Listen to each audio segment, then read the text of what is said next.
You ever seen a beautiful skate spot and wondered, how the did this happen? Let's talk about how wheelchair advocates and George H.W. Bush flooded American cities with skate spots. The story starts in the 1960s when a group of wheelchair advocates, frustrated by curbs they couldn't cross, went out in the middle of the night with sledgehammers and concrete, started building DIY ramps long before skaters had the same idea.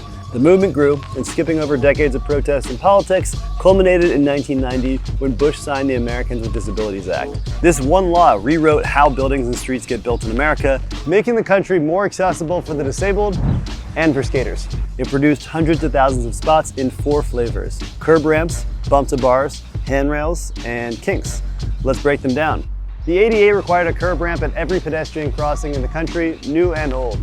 The compliance specifications look like a spot book featuring bump to bumps, gap to curbs, and spots even your dinky hometown has. And they didn't just help wheelchair users, they helped cyclists, strollers, the elderly, and most importantly, skaters. That's a concept called universal design. Build it for the people who need it most, and everyone benefits. It also blessed us with bigger ramps. To make storefronts accessible, every public-facing business had to have wheelchair access. Existing businesses were given a tight compliance deadline, and being in the middle of a recession, they opted for a cheap and easy solution.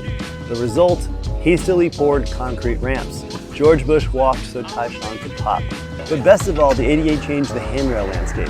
Wheelchair ramps needed handrails. Adjacent stair sets, handrails. Multiple flights of stairs, continuous handrails, aka the kink trail. And to dive further into George Bush's kinks, they were required at the bottom of stair sets too, so lots of kinks. All across the country, countless handrails were built with newly standardized skate-friendly dimensions. An entire skateboarding discipline, and Jamie Foy's glorious career, handed over by federal mandate. So the next time you get kicked out of your local bump spot, be sure to tell the cops that you're doing your civic duty by compliance testing this sloppy, glorious manifestation of government policy.